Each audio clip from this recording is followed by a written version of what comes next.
കണക്കുകൂട്ടലിൽ കോൺഗ്രസിനെ തകർത്ത് ബിജെപിയുടെ ജാതി സമവാക്യം.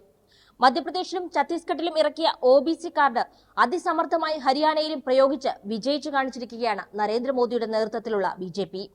ഭൂപേന്ദർ സിംഗ് ഹൂഡയ്ക്ക് പിന്നിൽ അടിയുറച്ച് വിശ്വസിച്ചിറങ്ങിയ AICCക്ക് പക്ഷേ ജാട്ട് വോട്ടിനപ്പുറത്തേക്കുള്ള ഹരിയാനയിലെ വോട്ട് സമവാക്യങ്ങൾ കാണാനായില്ല. ആ ഒരു ഒറ്റ പോയിന്റിൽ വോട്ട് ഷെയറിൽ ഇഞ്ചോടിഞ്ച് നിന്നിട്ടും അറ്റപ്പറ്റ സീറ്റുകൾ നഷ്ടമായി കോൺഗ്രസ് കൈയിടറി വീണു. ആം ആദ്മി പാർട്ടിയുമായി സഖ്യം വേണമെന്ന രാഹുൽ ഗാന്ധിക്ക് ആഗ്രഹമുണ്ടായിട്ടും ഹൂഡ ക്യാമ്പിന്റെ ശക്തമായ എതിർപ്പിൽ അത്തരമൊരു സഖ്യത്തിന് കോൺഗ്രസ് ശ്രമിച്ചിരുന്നില്ല. കോൺഗ്രസും ആപ്പും തമ്മിലടിച്ച വോട്ട് ചോർന്ന ഇടങ്ങളിൽ നിസ്സാര വോട്ടുകൾക്ക് ബിജെപി കളം പിടിച്ചു. ഉദാഹരണമാണ് നർനൌൾ, യമുനാനഗർ, കർണാൾ പോലുള്ള കൈവിരലിൽ എണ്ണാൻ കഴിയാത്തത്ര മണ്ഡലങ്ങൾ. ഇതിനെല്ലാം അപ്പുറം വിമതർ ഇറങ്ങിയ മണ്ഡലങ്ങളിലും കോൺഗ്രസിന് കൈപൊള്ളി. വിവാദ ബിജെപി മന്ത്രിയായിരുന്ന അനിൽ വിജ് വിജയിച്ച അംബാല ക്യാന്റിലും കോൺഗ്രസ് വോട്ടുകൾ ഭിന്നിപ്പിച്ചത് ചിത്ര സർവേർ എന്ന വിമത കോൺഗ്രസുകാരിയാണ്. സ്വതന്ത്രയായി മത്സരിച്ച ചിത്രയാണ് കോൺഗ്രസ് സ്ഥാനാർത്ഥി പർവീന്ദർ പൽപരിയേക്കാൾ കൂടുതൽ വോട്ട് നേടി രണ്ടാമതെത്തിയത്. അപ്പുമായി ഒന്നിച്ച ഇന്ത്യ സഖ്യം എന്ന നിലയിലായിരുന്നു ഹരിയാനയിലെ കോൺഗ്രസ് മത്സരമെങ്കിൽ ഫലം മറ്റൊന്നായിരുന്നേനെ. ജാട്ട് ജലേബി മന്ത്രവുമായി ഹരിയാനയിൽ റോന്തു ചുറ്റിയ രാഹുൽ ഗാന്ധിയും കോൺഗ്രസും എക്സിറ്റ് പോൾ ഫലപ്രവചനങ്ങളിൽ അടക്കം മുന്നിൽ നിന്നപ്പോൾ സവർണ വോട്ട് സമാഹാരത്തിനപ്പുറം OBC വോട്ടുകളിൽ ശ്രദ്ധ കേന്ദ്രീകരിച്ച ബിജെപി തന്ത്രത്തെ തിരിച്ചറിഞ്ഞില്ല. മനോഹർ ലാൽ ഖട്ടറിനെ മുഖ്യമന്ത്രി സ്ഥാനത്തു നിന്ന് നീക്കി നായക് സിംഗ് സേനി എന്ന OBC കാരനെ 7 മാസം മുമ്പ് മാർച്ചിൽ മുഖ്യമന്ത്രിയാക്കിയ ബിജെപി തന്ത്രം ഹരിയാനയിൽ ഫലിച്ചു. ലോക്സഭാ തെരഞ്ഞെടുപ്പിൽ തിരിച്ചടിച്ചെങ്കിലും നിയമസഭാ തെരഞ്ഞെടുപ്പിൽ സേനിയുടെ കാലാവധി നീട്ടാൻ OBC വോട്ടുകളുടെ ധ്രുവീകരണം ഉണ്ടായപ്പോൾ ബിജെപി ഹരിയാനയിൽ ഹാട്രിക് കൊടി പാറിച്ചു. ഹരിയാനയിൽ കോൺഗ്രസിന് അടിപതറിയ കാര്യങ്ങൾ അക്കമിട്ട് നിരത്തിയാൽ അത് ഇവയാണ്. 1. ഭൂപേന്ദർ സിംഗ് ഹൂഡ എന്ന ജാട്ട് നേതാവിനിലൂടെ ജാട്ട് വോട്ടുകളിൽ മാത്രമായി സമ്പൂർണ്ണ ശ്രദ്ധ കേന്ദ്രീകരിച്ചത്. 2. ആം ആദ്മി പാർട്ടിക്ക് അത്യാവശ്യം വോട്ട് ബാങ്ക് ഉണ്ടെന്നറിഞ്ഞിട്ടും ഒപ്പം കൂട്ടി ഇന്ത്യ സഖ്യത്തിനുമേൽ വിശ്വസിക്കാതിരുന്നത്. 3. പ്രാദേശിക ശക്തികളെ കണ്ടില്ലെന്ന് നടിച്ചത്. ഭരണവിരുദ്ധ വികാരം കത്തിനിന്ന ഹരിയാനയിൽ സ്വതന്ത്രർക്കും പ്രാദേശിക പാർട്ടിക്കും ഭീമമായ രീതിയിൽ വോട്ട് നേടാൻ സാധിച്ചിട്ടുണ്ട്. 4.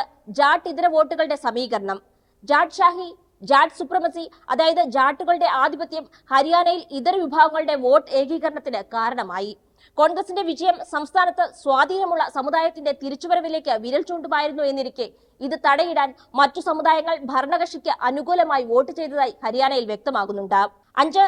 അർബൻ മേഖലയിൽ, അതായത് നഗരമേഖലകളിൽ കേന്ദ്രം ഭരിക്കുന്ന പാർട്ടിക്ക് കിട്ടുന്ന സമഗ്രാധിപത്യം ഹരിയാനയിൽ കാണാം. ഗ്രാമീണ മേഖലയിൽ കോൺഗ്രസ് മികച്ച മുന്നേറ്റം നടത്തുകയും കർഷക പ്രക്ഷോഭങ്ങൾ നടന്ന അതിർത്തി മേഖലയിൽ വിജയക്കൊടി പാറിക്കുകയും ന്യൂനപക്ഷ മേഖലകളിൽ മികച്ച വിജയം നേടുകയും ചെയ്തപ്പോൾ നഗരം ബിജെപിക്കൊപ്പം നിന്നു.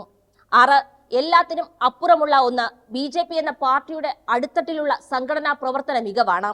കോൺഗ്രസിന് സമീപകാലങ്ങളിൽ ചിന്തിക്കാൻ പോലും കഴിയാത്ത ഒത്തൊരുമയിൽ തിരഞ്ഞെടുപ്പ് നേരിടാൻ ബിജെപിക്ക് കഴിയുന്നുണ്ടെന്നതാണ്.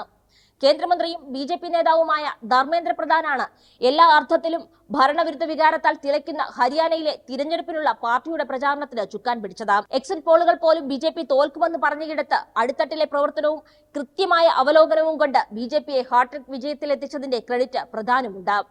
കഴിഞ്ഞ തവണ കിങ് മേക്കറായി മാറി ബിജെപിയിൽ നിന്ന് ദുഷ്യന്ത് ചൌട്ടാല ഇക്കുറി ഹരിയാനയിൽ തോറ്റമ്പിയത് കൂടി കാണുമ്പോഴാണ് ബിജെപിയുടെ അവലോകന വിശകലന മികവ് വ്യക്തമാവുക. JJP എന്ന പാർട്ടി കഴിഞ്ഞ കുറി നേടിയ 10 സീറ്റ് ഇക്കുറി അവർക്ക് ചിന്തിക്കാൻ പോലും കഴിയാത്തതാണെന്ന ബോധ്യമാവാം NDA സഖ്യം വിട്ട് ചാടിപ്പോയിട്ടും ചട്വാലയെയും കൂട്ടരെയും പിടിച്ചു നിർത്താൻ ബിജെപി ശ്രമിക്കാതിരുന്നതിന് പിന്നിൽ. ആ സീറ്റ് കൂടി പിടിച്ച് 49 സീറ്റ് നേടിയാണ് ഹരിയാന ബിജെപി നിലനിർത്തിയത്. താൻ മത്സരിച്ച മണ്ഡലത്തിൽ വെറും 8000 വോട്ട് മാത്രമാണ് കഴിഞ്ഞ സർക്കാരിലെ കിങ് മേക്കറിന് നേടാനായതെന്നത് ചൌട്ടാലയെ അപ്രസക്തനാക്കി മാറ്റുന്നുണ്ട്. ഇനി ബിജെപിക്ക് തിരിച്ചടി എന്ന് പറയാൻ 2-3 കാര്യങ്ങൾ ഹരിയാനയിലുണ്ട്. 1. ജുലാനയിൽ വിനേഷ് ഫോഗട്ടിന്റെ വിജയം. 15 വർഷങ്ങൾക്ക് ശേഷം വിനേഷ് മണ്ഡലം പിടിച്ചു നൽകി കോൺഗ്രസിന്. ആളും അർത്ഥവും ഇറക്കി കളിച്ചിട്ടും വിനേഷ് ഫോഗട്ടിനെ ഹരിയാനയിലെ മണ്ണിൽ വീഴ്ത്താൻ ബിജെപി എന്ന സംഘടിത ശക്തിക്ക് കഴിഞ്ഞില്ല. 2. ബിജെപി വിട്ട് വിമതരായി മത്സരിച്ച 2 പേർ ഹരിയാനയിൽ സ്വതന്ത്രരായി വിജയിച്ചു കയറി. 1. വ്യാവസായിക പ്രമുഖയും ജിൻഡാൽ ഗ്രൂപ്പ് നേതാവുമായ രാജ്യത്തെ വനിതാ സമ്പന്നരിൽ 1ാം നിരക്കാരിയായ സാവിത്രി ജിൻഡാൽ.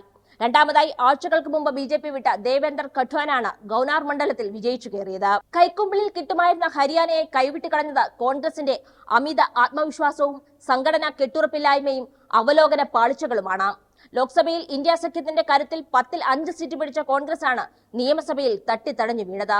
മാസ്റ്റർ സ്ട്രാറ്റജിയിൽ താമര പാർട്ടിയുടെ സംഘാടന മികവും ഒത്തുചേർന്നപ്പോൾ ഹരിയാനയിൽ കോൺഗ്രസ് മനസ്സിൽ കണ്ടത് മാനത്ത് കണ്ടാണ് ബിജെപി അട്ടിമറിച്ചത്.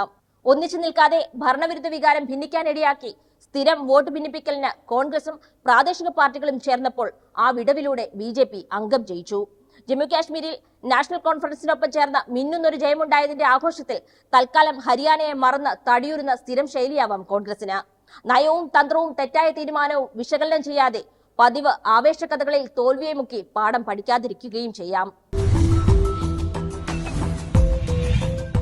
വാർത്തകൾ വേഗത്തിലറിയാൻ ഞങ്ങളുടെ യൂട്യൂബ് ചാനൽ സബ്സ്ക്രൈബ് ചെയ്യൂ.